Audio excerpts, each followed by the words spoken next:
Greetings to everyone out there in the NoDQ galaxy. Welcome to NoDQ Live here on NoDQ.com and the YouTube channel, youtube.com/AaronRift NoDQ. SummerSlam is now less than 2 weeks away. Monday Night Raw has wrapped up. How did this show fare compared to previous weeks? Was it better? Was it worse? You'll have to watch this video and find out what I thought about the show. Let's go ahead and break it down. First of all, I would like to thank everyone for watching live in the chat room. I also would like to thank everyone watching this on demand. If you enjoyed this video, please share it. Tell a friend, spread the word about NoDQ Live. And of course, stay tuned to NoDQ.com for the very latest regarding SummerSlam. All right, so the show kicked off with, you guessed it, an in-ring promo segment. Kurt Angle, Constable Baron Corbin, or Constipated Corbin, as the fan sign stated. We had Angle bring up what happened with Brock Lesnar, and this led to Roman Reigns coming out, and Roman was saying, hey, Angle, it's your fault. If I was there, you would not have gotten the F5 from Brock Lesnar. And then Reigns proceeded to insult Baron Corbin because Corbin not only did not help Angle, but Corbin left the ring and avoided Brock Lesnar. Reigns called him a coward. Kurt Angle set up a match between Roman Reigns and Baron Corbin. This was quite predictable. I figured, okay, as soon as Reigns started talking trash towards Corbin, they were going to do a match. And sure enough, typical formula, promo to start off the show, turns into a match. Match goes more than one segment. There's a commercial break. They had the match continue. Then there was another commercial break, and then more of the match. And the match starts right now, as Braden puts it. Typical stuff from WWE, just your everyday opener. Match itself, I thought, was pretty boring. I'm just not feeling the Roman Reigns character at this point. And Corbin, there are times I like the Constable gimmick, but I'm just not really into this Roman Reigns Baron Corbin dynamic. There was one thing that I thought was funny, and I'll get to that a little bit later. You know what? I'll just say it now. Later on in a backstage segment, because I'll probably forget, so I'll mention it now. Roman Reigns asked Corbin if his ribs were hurting, and then Reigns proceeded to punch Corbin in the ribs. That was funny. That was something that might get Roman Reigns cheered. I did think that was a creative thing for Reigns to do to get a pop. But other than that, I wasn't a fan with how Reigns was portrayed on this show. WWE continues to shove him down everyone's throats as the underdog. He keeps losing. He keeps coming up short in his quest to become Universal Champion. And even Paul Heyman in a promo, and I will say this was one of the few highlights of Raw, this interview with Paul Heyman. He looked very disheveled. He looked like Paul Bearer. I don't know if you guys remember this Paul Bearer promo from early 1998 when WWE was doing the Kane and Undertaker storyline. It was being teased that Kane was going to leave Paul Bearer and team up with the Undertaker. Paul Bearer came out. His hair was all messed up. His eyes were baggy. It looked like he had not slept in days, and he said that Kane had left him. This was a very similar type of promo. Paul Heyman was upset. It looked like he had not slept in days. Heyman was great here. He was starting to cry a little bit, and he said that Roman Reigns has no chance against this Brock Lesnar at SummerSlam. Turbonia says he looked like a tweaker from South Park. Ouch. Jacob says Paul looked like he was on drugs. Chris May says Paul Heyman was the best thing about this show. Brian says Paul Heyman cuts the best promos in the business. Damn believable. The backstory about the two's families, the look on his face, amazing. Dylan says, Paul be like, I just want to write these damn shows now, not do promos. And TK says Paul could sell ice to a polar bear. So I think everyone is pretty high on Paul Heyman. Not that kind of high. Just they think Paul Heyman is an amazing promo, as he is. This was maybe the highlight of Monday Night Raw. In fact, I will say this was the highlight. Does it make me care more about Reigns versus Lesnar? No. I have to use the Bart Simpson meme for this, where Bart has the cake that says, at least you tried. That's pretty much what this was. Paul Heyman was great, but to me it wasn't enough to make me care about this match. And as I said on Twitter, if people want to protest Reigns versus Lesnar, don't make noise. Leave. Leave the arena. If you are going to be in Brooklyn, everyone should leave, because a quiet crowd or a quiet building with empty seats that are visible, that will be telling. WWE has made it clear they want the noise. They consider the noise to be a good thing. So if you're booing both guys, then you're doing what WWE wants. You're just helping WWE, because their attitude is any noise is good noise. Roman Reigns made it clear on Twitter. He made it clear as day that he just cares about the noise. The boos do not faze him. So if you guys really want to protest, if you're going to Brooklyn for SummerSlam, leave the arena. It's a 6-hour show. You're going to get your money's worth with everything else. You bought your ticket. You could support the guys like Seth Rollins and actually react to his match. Don't start doing stupid chants during his match. But cheer for Reigns. Cheer for AJ Styles. Boo Samoa Joe. Invest in the other 5.5 hours of the show, and when Reigns and Lesnar comes on, leave the building. If you don't like the direction of Roman Reigns being John Cena 2.0, you don't like how this Universal title storyline has gone down, leave. Go watch it on the network. You can skip 30 minutes of a 6-hour show. Beat the traffic. Go home. I'm serious. If this is how you want to protest by booing, you're not accomplishing anything. WWE has made it clear as day. So that is my rant. I said my piece on that. Let's get back to the Raw review. Heyman's promo was great. I thought the match with Corbin and Reigns was boring. Wasn't a big fan of it.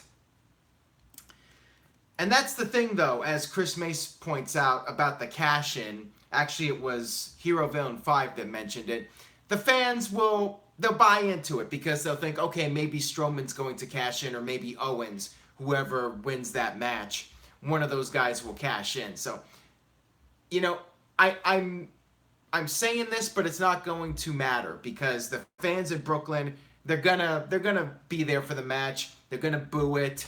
They'll cheer if there's a cash in, and business will just go on as usual. But I'm saying it here, clear as day, what you should do. If you are a fan in Brooklyn, you're going to SummerSlam, tell the other fans there, organize a walkout. That's what you have to do if you want WWE to listen. But if you make noise, you're doing exactly what they want at this point. They are pulling the strings, and you are being sucked right into what they want. Just saying, you call yourselves smart fans, but are you really that smart if you're doing exactly what WWE wants you to do? Just saying. All right, let's move on here. I think I've said enough about Roman Reigns, although he was on this show quite a bit. So I'm sure I will be talking more about Roman Reigns here in a few minutes. I mean, it felt like Reigns was like on a third of this show. It's funny because even during the Attitude Era, I don't think Steve Austin was on every other segment. Maybe there were a few episodes. Actually, I think now that I mention it, that Paul Bearer promo from that Raw episode, I think that was one of the Raw episodes where Steve Austin was in every other segment. But man, like an hour of a 3-hour show all dedicated to Roman Reigns, if you add up the time that Reigns was on screen. I'm really curious if somebody out there does the stats for how much airtime somebody gets. I'm just curious how much airtime Reigns got on this show. It had to be like a third of the airtime. I would be surprised if it wasn't. I forgot to mention the Reigns and Corbin match ended when Corbin tried to walk out and Finn Balor came out to prevent Corbin from leaving, and that led to Reigns picking up the victory. And Finn Balor beat up Baron Corbin afterwards just to get a little bit of payback, revenge for losing last week. Yeah, what a babyface he is. Although maybe did Corbin cheat last week? See, I'm already forgetting. I think Corbin won clean last week, so Balor coming out is kind of just a dick move if Corbin won clean last week. Somebody in the chat room remind me, was it a clean victory last week?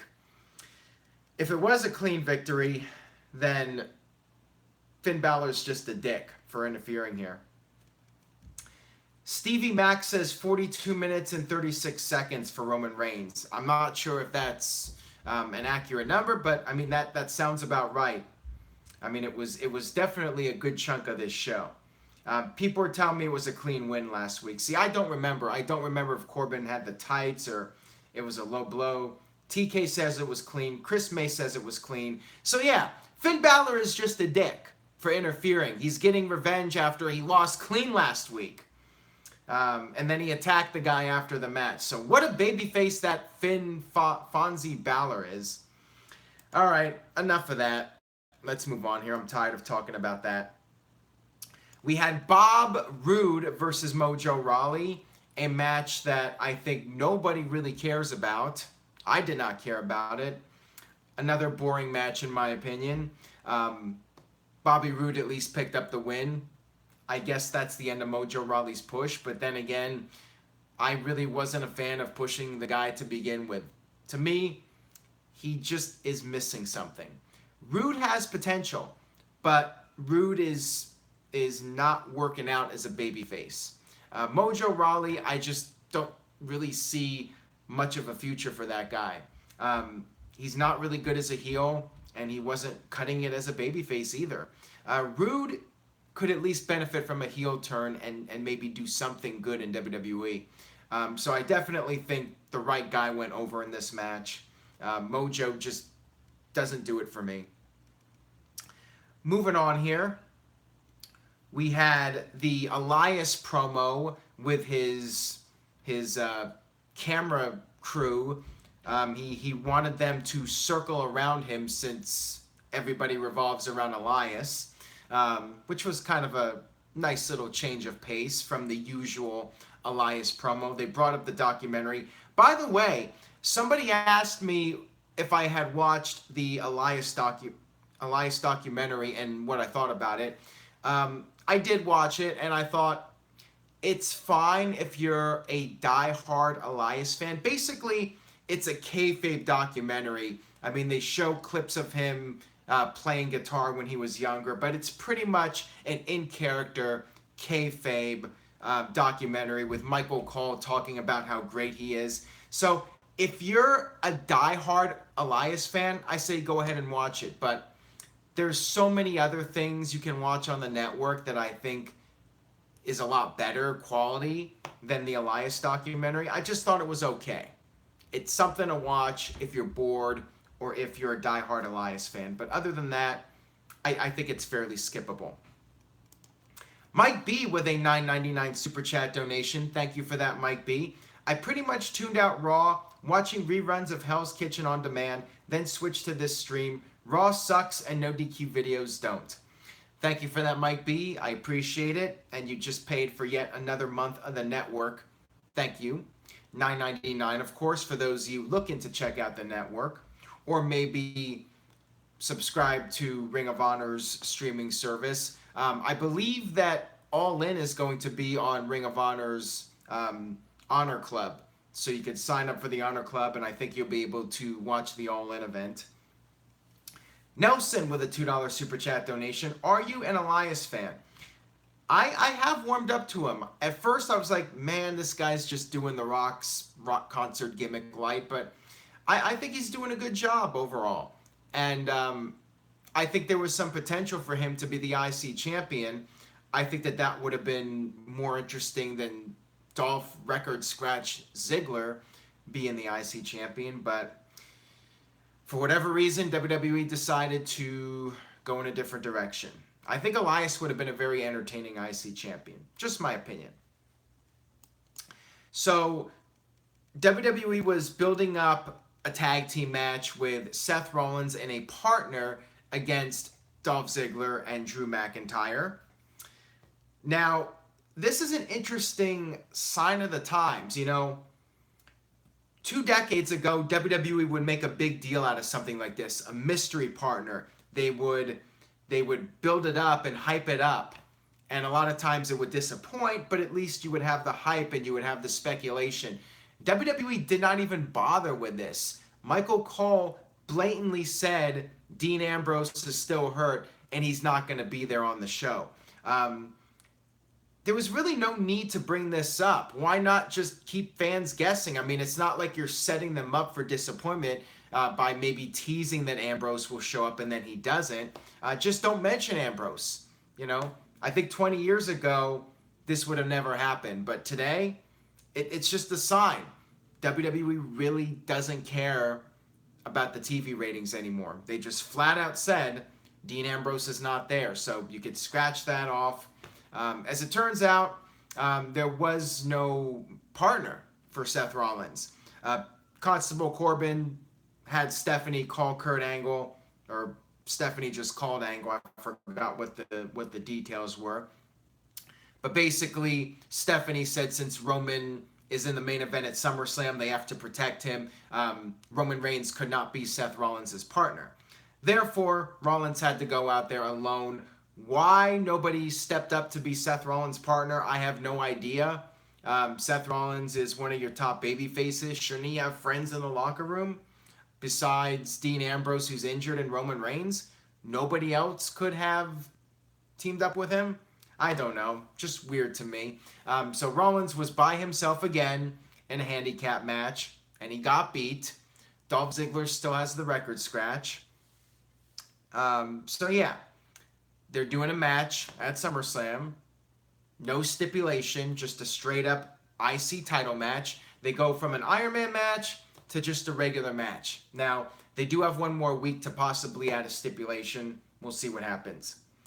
DJ Whitey with a $5 Super Chat donation. If Brock Lesnar retains, you should paint your fingernails black. That I am not going to do. I have done some crazy things in the past, but I'm not going to paint my fingernails black. I really don't care if Lesnar retains anyways. I'm so indifferent to whatever happens. Even if Strowman comes out and cashes in, I'm just like, because I'm not a fan of Strowman cashing in on somebody who's already wrestled a match. That's not what Braun Strowman's character should be doing, in my opinion. So, unless it's Kevin Owens cashing in, I don't care. And then even if Owens cashes in, that means we get Roman Reigns versus Kevin Owens again, which is the match being advertised for Hell in a Cell. Is that a spoiler for the pay-per-view? I don't know. But Owens and Reigns did not light my world on fire when they did that feud the end of 2016. Big G with a $2 Super Chat donation. Aaron has more logic than all of WWE. Well, thank you for that, Big G. Thank you for the Super Chat donation. I try. I really do try, but trying to inject a lethal dose of logic in WWE just doesn't work, unfortunately. Hamp Connell with a $5 Super Chat donation. Why won't WWE drag out the main story over 3 hours like they used to in the better days before it got so bad I couldn't take it anymore? I don't know. That's a great question. I mean, back in the day, you would have a storyline that would play out throughout the entire show. Like Steve Austin after he got fired from Vince and he was hunting Vince and then he caught Vince. And then he brought him out and eventually did the Bang 316. That was a show-long storyline, although that kind of ruins my point earlier about how WWE is just having Reigns all over this show. When they did do the same thing with Steve Austin. It's just with Reigns, man, it feels like just complete time filler rather than WWE doing a creative storyline with these guys. Nelson with a $2 super chat donation. What can they do to make you care? Are you talking about Reigns versus Lesnar? Pretty much nothing at this point, unless Reigns turns heel. That's about it. An actual, real heel turn, maybe with Paul Heyman double-crossing Brock and joining Roman. A real, legitimate Roman Reigns heel turn like Hogan turned heel in 96. That's pretty much it. I cannot think of anything else that would make me care about Roman Reigns and the Universal title situation. Mike B with a $5 super chat donation.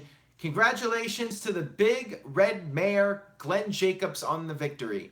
Hopefully he'll get a WWE Hall of Fame induction in the near future. I think there's a very good chance of that happening. I would be shocked if Kane doesn't go into the Hall of Fame.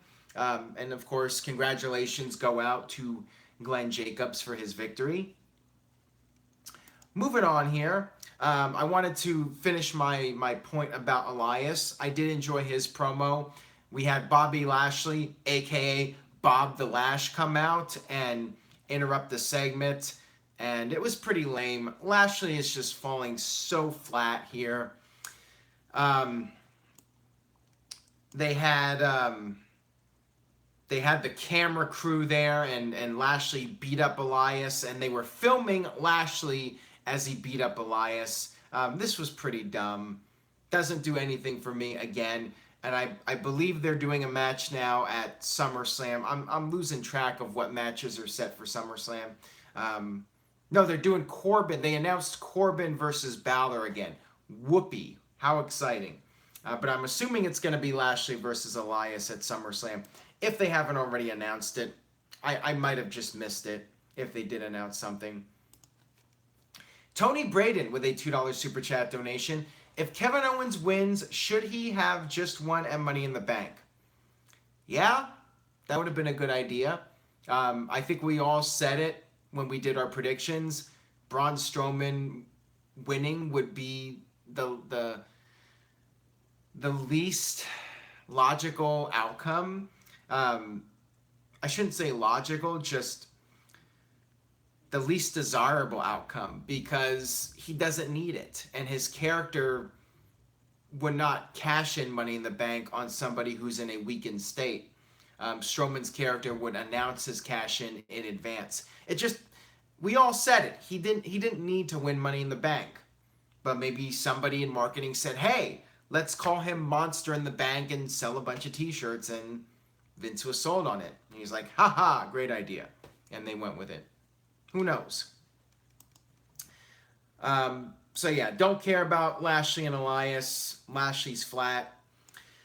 We had Razor Ramon of the Authors of Pain against Titus Worldwide, and at least Authors of Pain got a victory this week. Razor, whatever you want to call him, defeated Titus, and I'm assuming next week they'll do a tag team match, whatever. And hopefully Authors of Pain win, and that's the end of it. And they don't drag this thing out for another 2 months. But who am I kidding? This thing will probably go on for weeks, knowing my luck. All right, next up we had the Kevin Owens show, which was brought back. Owens was interviewing Jinder Mahal. And interestingly enough, this was done on the stage, and I'm wondering, okay, why are they not doing this in the ring like they usually do? And I thought, okay, maybe something's going on here. There's got to be a reason why they're doing this on the stage, or they built a little stage by the ramp for this. And sure enough, it was an angle. Braun Strowman was under the stage they had set up for the Kevin Owens show, and he literally just tipped over the stage, and Owens, Mahal, and Samir Singh all fell off the staging. This was fun. I like when Strowman does all this cool stuff where he's tipping over things and showing off his strength. This was the other highlight of Raw. This and Paul Heyman. Two things I recommend watching from Raw. the Strowman tipping over the Kevin Owens show set, and then the Paul Heyman interview with Renee Young. Was it Renee Young or was it Corey Graves? I forgot. Not really important. Just the Paul Heyman interview. This led to Braun Strowman versus Jinder Mahal, a rematch from last week, because you know WWE loves those rematches, right? We had Kevin Owens. This was basically a repeat of last week. Kevin Owens tried to steal the briefcase, or contract, excuse me. Strowman was getting distracted. Strowman chased after Owens, and then Strowman grabbed the briefcase, hit Mahal with it, and got DQ'd. So instead of a count out, Strowman was DQ'd this week. Pretty weak stuff here. Just felt like filler. Don't really care about Strowman versus Owens, other than the curiosity of seeing if maybe Owens will somehow win. I don't know. I just don't care about any of this. Let's move on here. Next up we had... Okay, I talked about the Rollins match, the handicap match. Okay, all right, here we go. B-Team versus Revival. Wow. B-Team has a new theme song. You take the one good thing about this tag team, the one thing that made you like them and feel like they had some credibility, and now they're a complete joke. To go along with them just being complete goofballs, yes, I understand. The new song they have works for them as a kickoff match, opening match act. But they're the tag team champions. They've been booked fairly strong, and you give them a complete opening match comedy theme song when they actually had a cool theme song. Now, I know it did not really work for them as a bunch of goofballs, that old theme song, but it was cool. It actually made them feel like a big deal a little bit. So now you take that away, and now it's just, oh my goodness. WWE just did this completely wrong. Either just make them a comedy team and give them that goofy music from the get-go, or push them seriously and have them use the serious music. But the way WWE has done it, it's just, it's just so bipolar. I don't even know what to say about it. Rift Aronson with a $1 super chat donation. So he is alive, folks. Rift Aronson is here. Maybe he'll show up on August 30th. By the way, a quick plug for the 2-hour live stream that I will be doing on Thursday, August 30th at 8 p.m. Eastern, 5 p.m. Pacific. NoDQ.com presents Call In. It will be a 2-hour live stream. I will be taking calls for 2 hours. Make sure you check it out. It's going to be a fun event. Call in Thursday, August 30th, 8 p.m. Eastern, 5 p.m. Pacific. Maybe Rift Aronson will have to make an appearance on that show. So yeah, I'm really shaking my head with the B team here. You make them the tag team champions. 1 week they're doing comedy. 1 week they're being pushed like serious tag team champions. And now they're back to being pushed as a comedy act again. What's the deal here? The music is just, I don't know. But anyways, we had this match get interrupted by Bray Wyatt and Matt Hardy. The lights went out. When they came back on, Matt Hardy replaced one of the B team members. I forgot which one. And then Bray Wyatt replaced one of the Revival members. And then they beat up the other guys. So next week on Raw, we are going to have the triple threat match for the tag team titles. I guess WWE is not going to be doing this at SummerSlam, but rather next week on Raw. Maybe there'll be some screwy finish and they'll still... Or maybe they'll just do the match and then do a rematch at the pay-per-view because that's what they do. Who knows? This guy with a $2 super chat donation. Thank you for that, this guy. Why the hell isn't this triple threat match at SummerSlam? It could be a case where they're going to do 2 matches. They'll do one next week, and then they'll do another one at the pay-per-view, and then they'll do another one on Raw. Who knows? Or maybe they'll just do one team versus another team at the pay-per-view. I don't know. I really don't get what's going on here. Gabriel, is Matt Hardy retiring? Well, he certainly teased something, but, I mean, he might try to rehab it. Maybe he's just going to be winding down his career. I mean, there's a number of possibilities with him. But they're doing the match next week, so he'll at least still be wrestling for the time being. Let's move on here. I've said enough about the tag team division.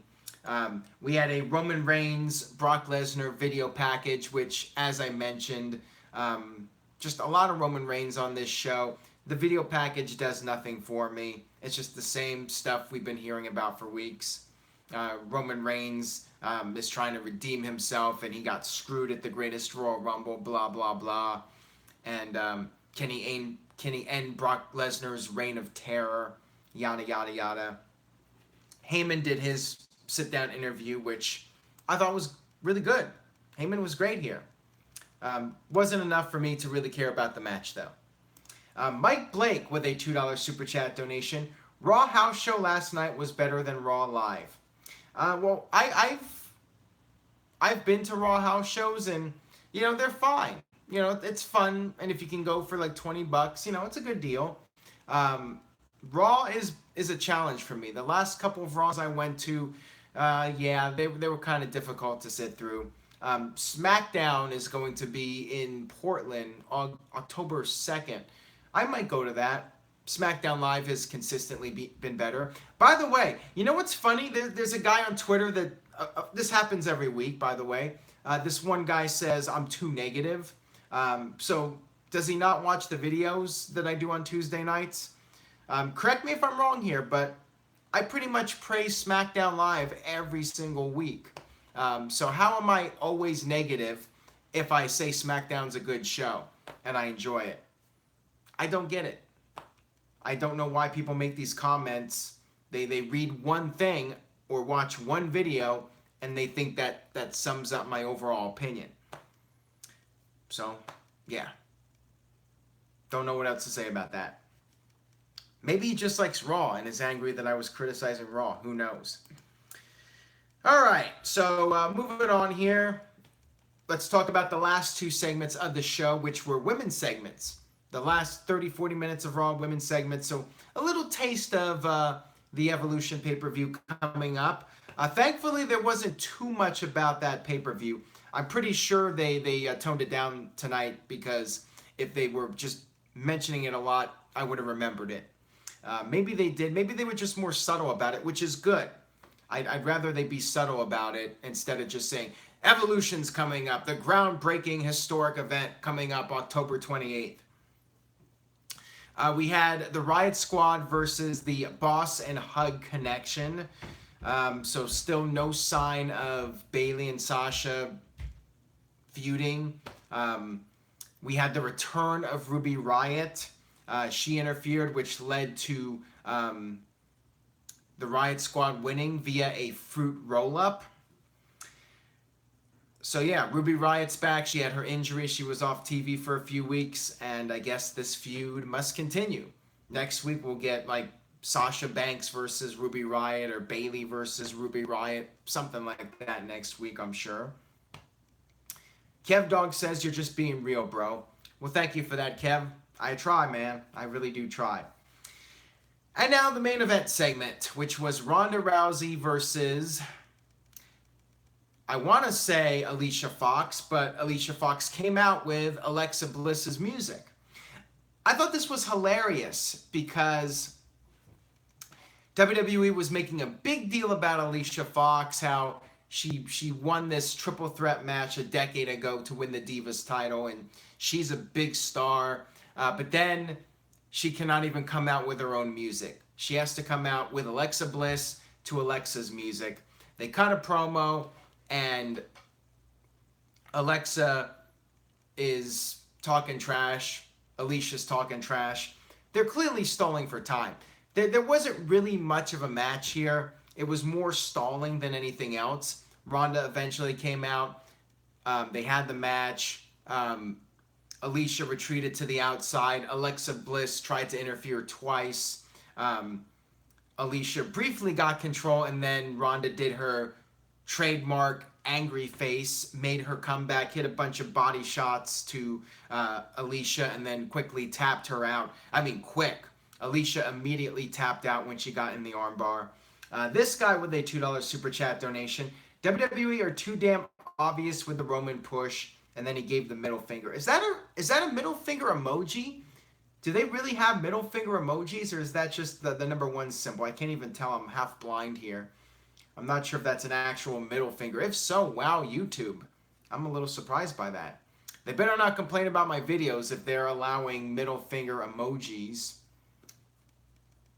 So yeah, Ronda made quick work, and then after the match, Ronda cut a promo.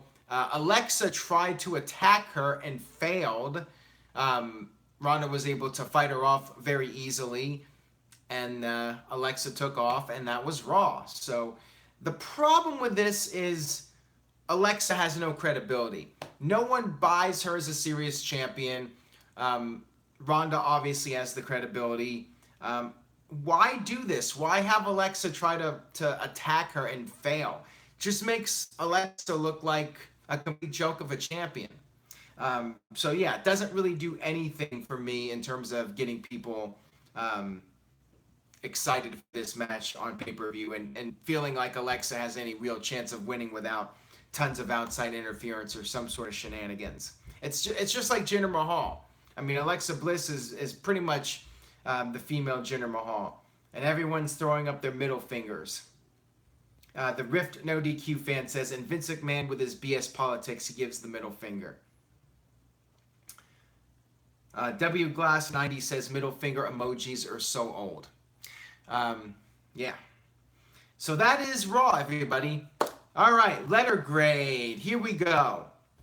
Should I or should I not give this show the big D? I did like the Paul Heyman promo. That bumps it from an F to a D-. I did like Braun Strowman tipping over the Kevin Owens set.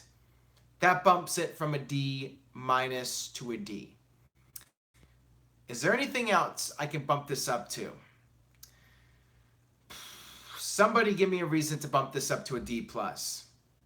I'm going to give you guys a chance. Sell me on a D+. What can make this a D+ show? Name one more thing that was really good about Raw. I'll wait. Otherwise, it just gets a solid big D from me. Riff No DQ fan says F. Dylan Folk says D. Bradley gives it a C-. Gabriel says the Ronda debut. See, I wasn't really a big fan of it. It was just filler. And in the end, I think Alexa came out looking really weak.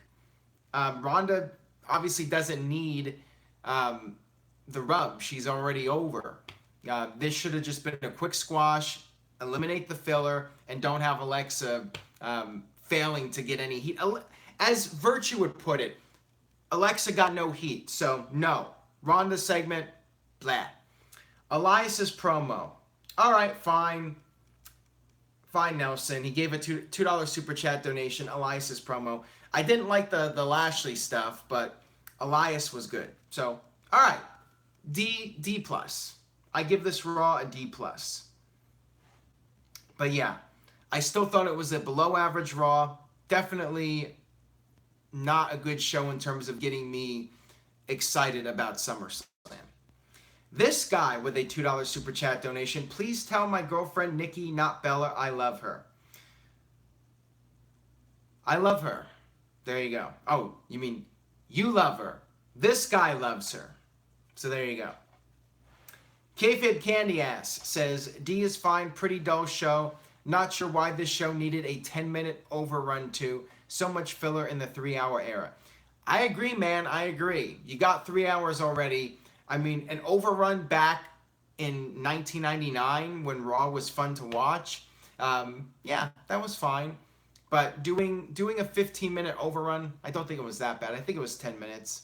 I think I started this video 15 after. So, yeah, it was about 10 minutes over. Just totally unnecessary in this era when you already have a 3 show. Outcast Kid, Ruby Riott and Finn Balor stood tall tonight, C-. Nah. I don't really care about the Ruby Riott storyline because the Sasha and Bayley feuding with the Riott Squad I find to be boring. And I feel this is just a storyline that I'm not interested in continuing. And same thing with Finn Balor and Baron Corbin. Like I said earlier, Balor was kind of a dick. He got beat clean last week, and then he's costing Corbin a match. What kind of babyface is that? So, no, I thought it sucked. D+. Definitely a D+. So that's it for my Raw review, and I will go ahead and wrap up this edition of NoDQ Live. I will be back tomorrow night to recap SmackDown, and unless there's a complete disaster and SmackDown somehow sucks, it should be a more positive review, and I can go ahead and maybe just give the show a B now, because it's been solid.